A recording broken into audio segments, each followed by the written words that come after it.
Hi, everyone. I'm Maggie McGrath, editor of Forbes Women. Our next guest is a Grammy Award-winning artist who has been captivating audiences for 2 decades. Her new album comes out August 22nd, and she has really defined what it means to be an artist in control. She is also an entrepreneur with multiple ventures, and we are going to get into all of that and more. Please welcome Ciara. Thank you so much for being here. Thank you, Maggie. Thanks for having me. It's our privilege, and I'm so excited to talk about all that you have going on right now. And just let's go kind of chronologically and start with the newest, the album. It comes out August 22nd. It's a return to your R&B roots. What inspired you in making this album? Yeah, so this album it's my 8th album, and it's called CiCi. That's my nickname. My fans have called me CiCi over the years, and I feel like it's a very personal connection when they do that. And it's also, the nickname my fans also, my family also gave me as a young girl coming up. But I think for me, in reference to the R&B root, idea, I think it really does go back to my relationship with my fans. Since day one, and how they met me. I always say I kind of say my music is technically urban pop, but. Or R&B pop, shall I say. It's, songs I can play from the suburbs of Decatur, Georgia, where I came from, to the suburbs of London. And I feel so fortunate that I've been able to do that. So I guess you can say I'm essentially, just saying thank you to my fans for their amazing, unwavering support. Because, running my own label is not the easiest journey. It's not for the weak, as they would say. But I really am sharing this project as a token of gratitude to them. And that being said, there's certain vibes that they've loved from me over the years. They've loved, I think, a certain sound and a certain feeling. And so I just wanted to make sure that I'm tapping into what that is. And it does have a lot of bass in it. There's a lot of warmth in the music, and there's a lot of melody in the music. And so it's all of that combined in this project, and I'm so excited. I feel like I'm giving birth to a baby with all the promo and just preparing for this project. But I can't wait to finally share it with the world. I'm excited. Now, I know you've said that you want to balance danceable tracks with really sincere and life-inspired lyrics. Yeah. How do you strike that balance? And also, how do you, if you're in the production process for a song and feel like it's going down the wrong path, pull it back and get it back on track? Yeah, I think you just go where the music takes you. That's the beauty about music, is that there's not like a specific formulation in reference to feelings. Like, feelings are feelings, or whether it's serious or light. I think ultimately you just have to go where the music takes you. And if something feels like it's off, you just pivot and you change the melody. You change the direction of the lyrics, and that's what's so cool about music. Like, I have to say, I feel like I have the best job in the world, or, one of, from my perspective, because it's fun. Like, music is fun. It can be a process. Some songs can take a month. Some songs can take a few days. Some songs can take 1 hour. That's the beauty of music for me. So I just go where it takes me. You go where it takes you. What's something that's taken you 1 hour? I would say, let me see, on this project, sometimes when I'm doing like a revamp of something, so I'm waiting for this song to be finalized, I swear. But there's a song I have called What's Up. I'll use that one, because the one I'm talking about, there's a feature getting on that song, and I'm hoping that they make it by my deadline. But because I'm still closing it out. But my song What's Up, featuring Busta Rhymes, was literally probably one of the fastest songwriting sessions I've had. It took us like an hour, probably a little change, maybe 2 hours max. But that's an example of a song that's on this project, because sometimes it's just fun and light. I think sometimes those light moments are also like the most catchiest, or the most catchy moments. And it's just fun. Again, the music just we were just blown with the vibes in the studio. I love when you reach flow as a creative, and when there's just momentum. It happens to me writing sometimes, and it's the best feeling in the world. Yeah, it's the best. Talking about other good feelings, you are independent in creating this album. How did that independence shape your artistic choices? Oh my gosh.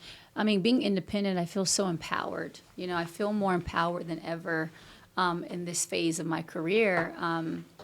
I think there's nothing better than having the creative freedom to do what you feel when you feel it. there's something really cool about it takes me back to my old grinding days. I said I'm grinding like it's the early 2000s, when you're, doing it independently, because there is like this kind of grassroots, somewhat, raw approach I think you have to the process, whether it's how you connect with your fans. Like my relationship with my fans is very direct through my social channels. Or even when I see them out in the streets, there's this thing that just feels a little different than when I was doing it with the majors. And I honestly can say, I'll never look back, being independent, because I do love, again, my creative freedom. I love also the power of owning my masters. I think that's really important. Once you understand the math of the business, you just want to do that as much as you can. But I'm also grateful for the journey that I had going through the major systems, because they gave me wisdom for all that I'm doing now.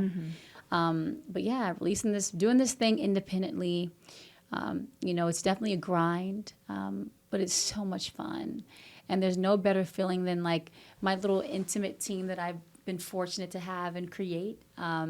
It really feels like we're pumping together. Like the perspective of even that team that supports me on a daily basis within my small unit, it just feels different, than when you're in the majors. And so I like that personal touch. I love that feeling where I do truly feel like everyone is like grinding it out with me. It's an amazing feeling. I have about 5 follow-up questions from what you just said, and I want to start with your masters. And I know you've told this story before, but I think there's such an important lesson in this, in recognizing your own value when perhaps others do not. So do you mind quickly reminding the Forbes audience how you came to own your masters? Okay, so let me try to do this in the shortest way possible. When I was 2 albums ago, I had the opportunity. I was in this kind of transitional period because I was signed to a major label that kept going through all the different changes at the top. The CEO, one CEO in, one CEO out. One CEO signed me, a new CEO came in. And for artists, when you're in that position, sometimes it gets tricky because when you have a new voice or person coming in, they're inheriting you. They're inheriting what was left there from someone else's vision. So you have to convince them to like what you're doing. It's like convincing someone all over again, on why they should roll with your project and why they should roll with your vision. And so I was at that point, and I remember having a meeting with the new CEO at that time. And the whole idea was that I was going to take them my song Level Up. I was going to take them the video. I was going to talk about my vision for what I wanted to do and like how I saw the song, and had the meeting. I was excited. And in that meeting, it actually was probably one of the most disappointing meetings I had in my career, because I could tell that he wasn't so into the music, or the project or the direction. But it was also one of my greatest meetings, because that propelled me to become independent, because literally he did not see the vision of what Level Up was. He was just kind of like, yeah. I think he had kind of already made up his mind before I even walked in the room, to be honest with you. And I remember going downstairs to the person that was my A&R at that time. His name was Monty Olson. I love him. I'm forever grateful for him, because he also believed in me when I was like 8 months pregnant to sign a deal with me. He was one of the executives that were actually still at the company when the old CEO went out, new one came in. We just talked about like the power, and I had already been dreaming of becoming independent. We talked about it again in that moment, like what it could look like if I was to take the risk. And so literally, all in one day, one of the most disappointing moments and one of the best moments happened. That was the day I decided I'm going to go independent, because I knew the company didn't want to keep rolling with my project. So fast forward to I asked for my master's, and they gave it back to me for free. So let you know how much they didn't believe. And now Level Up is almost 3 times platinum. So almost 3 times platinum. Yeah. That is understanding cool. the value that you bring to the table. Gotta believe. Was that the earliest seed then for Beauty Mark Entertainment, Yeah. which you founded in 2019? That was my first song I released off my independent label, or my label imprint, Beauty Marks Entertainment. And my whole idea behind Beauty Marks Entertainment was that all the scars you get from the obstacles you face in life are your beauty marks. So I had a song on the album called Beauty Marks. The album was called Beauty Marks. It was just a very significant moment in my life and career. And I'll never look back. What are the lessons that you've learned in building Beauty Marks that you would give to other artists who wish to follow in your footsteps? I think the greatest thing is just simply believing in yourself. If you don't believe, no one will. If you believe, that's the moment opportunity begins for you. So I would say believing in yourself is so important. You especially have to believe when others don't. That's, I think, the time where you have to really double down. I'm also big on faith. You got to have faith through the journey. But yeah, man, know that you've got the stuff. You've got it. You just have to put a game plan together, and go for it.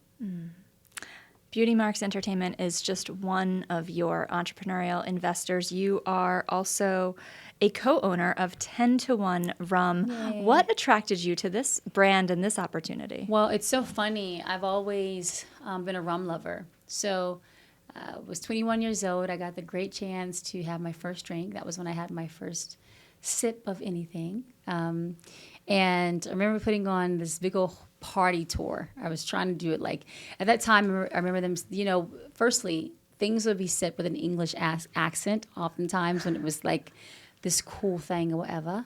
So I was, you would watch MTV Cribs and they'd be like, such and such has this lavish pad with over 3 Lamborghinis and this lovely wicked pad is 36,000 square feet. Everything was so I remember that time, Paris Hilton, she had this crazy party tour. And they were like, Paris has these parties, one in Miami, one in London, one here. I'm like, okay, I'm going to do my birthday party Paris Hilton style because you're turning 21. So it's a big moment, right? And I had a promoter put together a party run for me. By the time we got to the third party, it was a wrap. There was no more party tour because the weather got funky. And ironically, it was in the Caribbean. And so what I did get to do on my party run is I got to have my first drink. And the first drink I had was rum. But ever since I had my first, taste or my first drink, I loved rum. And so it was kind of love at first sight or rum at first sight for me. And so fast forward to during the thick of the pandemic, I was breastfeeding my son when I had breastfed him 10 months long enough. And it was time to celebrate. So I got to try 10 to 1 and I had it in a form of a mojito. And I had a mutual business partner named Larry Estrada, who is also good friends with Mark Farrell and working in his world or, becoming a part of his world at 10 to 1. And so I got to meet him. And after I had 10 to 1, I'm like, this is special. It was very serendipitous, the timing of everything. And we ended up joining forces. So I joined him as a co-founder. I invested as well.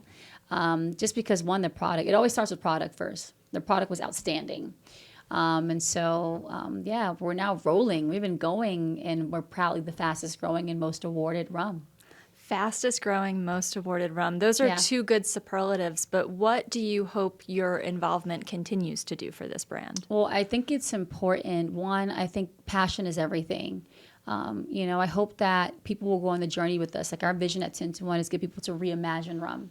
So normally you would see rum, when people think of it, it's in strawberry daiquiri and pina coladas. It's in this traditional way. And that's great. You can do that.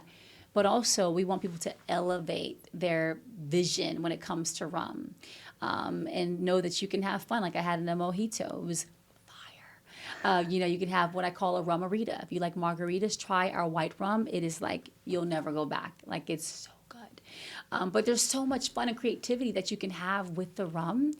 And I hope to be able to share that great message of how beautiful rum is and to share the goodness of rum. There's no additives in our rum as well, which is great. So you don't also have to see it in this super sugary way. We want people to kind of shift their perspective a little bit or evolve their perspective. And so I hope that I can share my great story and experience with 10 to 1, inspire others to join us on the journey. And I hope to just be able to keep sharing the great message of who we are because it really is special. So you mentioned that you are an investor in 10 to 1 Rum. Yeah. How does taking your own money affect the way you operate with the company? It's not just slapping your face on a label. It's literally investing your own funds into this company. Yeah, well, I mean, that's significant, right? When you decide to take a sizable amount of funds out of your pocket and put it into something, it's kind of like putting your money where your mouth is mentality for me. I really believe in 10 to 1 and or believed in it from day one. And I do think there's something about, as people would say, a little skin in the game. I do. I maybe I can say, I don't want to say, I feel more connected because sometimes there's opportunities where it's an equity play and you feel just as well, it's kind of the same thing, but you feel connected to, what you're pushing and what you're reaching for. But I do feel a deep connection to 10 to 1, knowing that, one, I got to become a part of it in the early stages. But yeah, I did go into my pocket. And I think that's a strong way of showing how I believe. And so, yeah, I do want to see my dollars flip. Okay. I want to see them go up. So there's no doubt about the passion that I have every day when I'm out here pushing and, just trying to do everything possible for 10 to 1 to continue to grow and become what we believe it can be. There's equity plays, but there's also ownership. And it strikes me that across your businesses, there's a real sense of ownership. Yes. Would you agree? 100%. Again, I think ownership is everything. If you think about the structure of an artist and how, just starting with music, right? And I've always said music is the foundation, but not the limitation. But what you learn and what the wisdom of my experience over the years has given me is that it showed me the importance of that. So give you an example. When you're a baby coming up in this thing, just as an artist alone, in most cases, you sign a traditional management contract, right? Maybe that's 20%, okay? That's the beginning, okay? You do that, then, okay, first of all, let me go backwards. You have your deal, your record label deal, okay? You get a small amount of royalties from what your performance is, right? And then you have to recoup to even get that rolling, okay? And that's it's sometimes not even like 25% of the pie. It's like 13% of the pie. Then you get a manager that's like 20%. Again, this is the baby stages, okay? Then you hire an attorney, you have a 5% bucket. And then you have an accountant, and you do that percent bucket. And then you have Uncle Sam. So just do the math of that, right? It goes away very quickly. Yeah. So when you have, and that's not including if you have agents, like, do you know what I mean? So when you think about that math and you bust your butt, like the sacrifice I think a lot of artists put into this, like, you just want to be able to, you want to be able to reap the benefits of your labor. So when you understand the power of ownership, that's legacy. That's also, you just have a better opportunity to reap the benefits of your labor, to simply put it. So I think that's important. And I think it's like, why do you put all this work in? Like, I get to 21 years since my first album. It's like, that's got to be the next phase, right? It's like, you worked so hard, you've been in the trenches, you've grinded, you've had successes, you've also failed. Like, all those moments to me prepare me for where I ultimately want to be. Like, I've always dreamt of being a billionaire. So you asked me about a year from now, like, I'll give it a couple of years, right? But anything is possible, okay? In CiCi's head, I believe a lot of things are possible. I'm going to always dream that way. But I can't get there by a traditional way. You just can't. So, like, ownership to me is really important. And it's kind of become the standard, So, and I like it. You like it. And maybe someday CiCi will be on the Forbes billionaires list. Maybe one day. Why not? Save this interview, okay? Now let's shift gears to another one of your businesses, OAM Skincare. Yeah. What was the light bulb moment for this clinically driven skincare company? So OAM stands for On a Mission. I say I'm a woman of ambition on a mission. And in this case, to make clinical skincare simple for all. And when you look at the landscape of skincare, there's a lot of us as in celebrities in the space. But when you start talking about dermatologically based brands, that list gets really small. And then you talk about women of color, it gets even smaller. So, it was kind of all these great things lining up with my vision on skincare itself. I was the girl that used body wash and body lotion on my face. I was never, I wasn't putting in the best effort. And my dear friend and makeup artist of 20 plus years. I will not say the amount because then I start to really date myself. Yolanda, I call her a skincare guru. She used to always say, wear your eye cream. Did you use your eye cream? And I'm like, but then I'm like, you look at her, she's like a box of wisdom, but she looks nothing like her age. She's 61. And I love celebrating that because it's such an inspiration. But she would, tell me these things. And I finally decided to listen to her. I'm like, she's on to something here. And so OAM was also birthed. I gave birth to a baby. I gave birth to 10 to 1. I also gave birth to OAM. I joined 10 to 1, but I also gave birth to OAM in the pandemic. So my hands were full, but it was so much fun playing with the formulations, really understanding how products work for your skin and how when you do put that effort into how you love on your skin, it does make a difference. And so I wanted to make OAM for girls like me. And so I also have a numbering system on the back. So you know the steps to follow, which is very straightforward. And luckily, I've learned that there's so many people that were like me using regular body wash, body lotion on their skin. And in total truthfulness, too, with OAM, it's funny because we're in this transition point where kind of sharing this for the first time. I've been working on some really new, amazing formulations. We've sold out of a few SKUs a few times, and we're also a small company. Mm-hmm. So entrepreneurs, business people, we know what that means. So there's some growing pains that we, have been going through, but in a beautiful way in reference to how you have to keep up pace with how you're selling out with inventory. But I do have 2 SKUs left. I have my serum and our brightening pads that are outstanding because we had more of that coming back in. So the fans are like, what's happening? What's going on? There's some exciting things happening with OAM, and I'm very pumped to keep taking the OAM community on the mission with me. How are you responding to that consumer demand? Are you hiring a chief chemist to mix more formulations, or are you the one doing all of the testing? Well, I do the testing. I also have my team do it with me. And then we also use the Fitzpatrick scale, which is really important. It's the metric system in skincare world that, for me, it's one of the golden standards that you want to use, where it's a true skincare measuring system that does the whole process on all skin types. Because when I say it's for all skin types, I want to back that up. So we do that, and there's a whole process they go through for like 6 to 8 weeks long, and then you get the clear results. You get to have all the facts. Like, I want to walk the talk. So it's a combination of that, me doing it, our team doing it. I've had the great experience of bringing with chemists as well to understand where stuff even comes from. And that's really fascinating. Our current line, one fun fact that I could share that I was so proud of is that the water is so pure that you can perform surgery with it. When you're in the lab and you see these little those trays where you see how the bacteria looks when it's right and when it's wrong, it's really fascinating.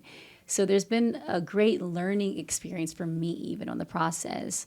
But it does make a difference when you put effort into your skin. Like, I can tell you guys firsthand, try it, because I'm the one that it takes me some convincing with some things. I'm like, does that really work? And you're like, okay, actually it does work when you start to do it. So we have to love on our skin at the highest level, and we also shouldn't break the bank to do it either, So.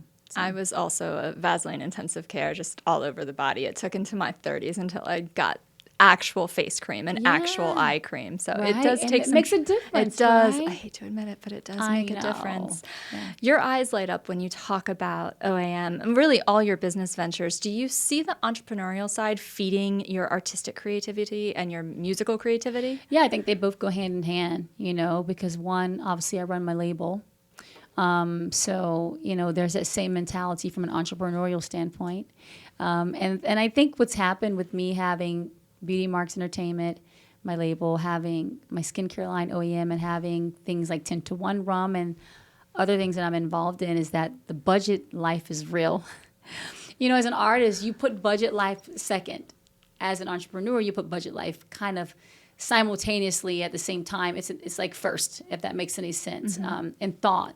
I may have a creative thought, but right away, my business mind kicks in and goes, okay, what's this going to cost? Before I would think that way, but I would lean more creative when I was signed to a label. And I feel like that's the same mentality. Like, you're thinking, what's my P&L sheets look like? Like, these things I would never talk about. And I have to do that across the board, especially when you're a small business, like an OAM, like OEM for me, those details are like crucial, right? So I think it's kind of like cross pollination in my entrepreneurial mind or thoughts and flow across the board.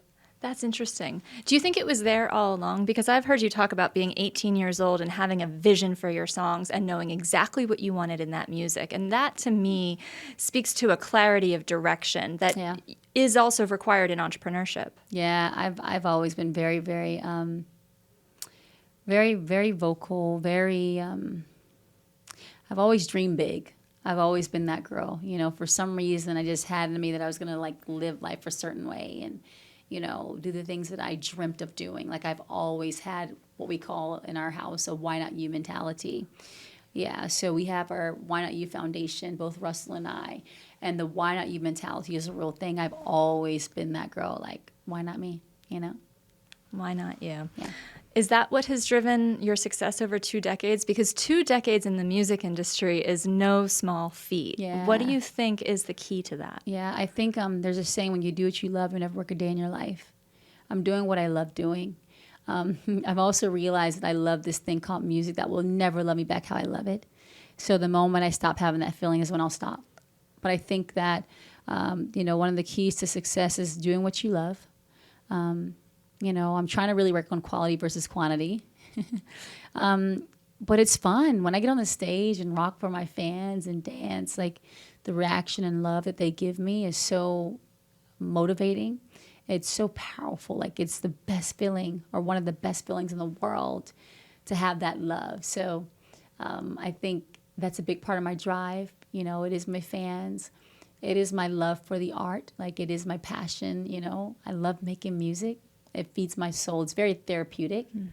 That feeling of going in the studio and making a song is like the best feeling in the world too. You know, and I think ultimately to impact. Like I feel like it's like, why did God give me, of the billions of girls in the world, this opportunity? Like I don't take it for granted. And I think that there's so much opportunity to inspire and, you know, impact so many on my journey. And so that's also a big part of my why, and why I love doing what I do. It's so clear that you love doing what you do. I know you have a lot going on right now and for the next several months, but if we were to speak 1 year from now, what Yeah. would you hope to report to Forbes that Oh you have my accomplished gosh. in that year? That's a great question. I would like to, because and let me tell you, I'm really big, you know, when you go on record and you speak and you say things, you speak life into what the possibilities are. Okay, so we've talked about my music. We've talked about 10 to 1. We've talked about OAM. I do believe, of course, Level Up will be for sure 3 times platinum by then. Maybe getting closer to 4. I would like to believe that 10 to 1 has reached a new height. You know, we're in this exciting point where we're starting to really expand our partnerships, our corporate partnerships, which I'm super pumped about. You know, I feel like bit by bit more people are coming into the community of 10 to 1 and joining us and having a great curiosity about rum. So I like to believe that 10 to 1 would have leveled up another notch next year. And with OAM, you know, to be honest, I mentioned to you that I'm kind of experimenting with some stuff. So I'd like to say that OAM will have a retail partner. Okay, we're going to speak life into that. And also the world of OAM as it relates to skincare and beauty would have evolved for me too, because I don't think I'm just limited to skincare when it comes to the world of beauty. So I'm on a mission, you know, to do all those things and to grow. And again, another level up for OAM as well. So that's what I was saying. My music, of course, tour. I want to go on tour. You know, we're already talking about what tour could look like for next year. So the hopes is that will be activated as well. Well, you will have to come back and tell us all about it. But in the meantime, Ciara, thank you so much for sitting down with Forbes. We so appreciate it. Thank you. So good.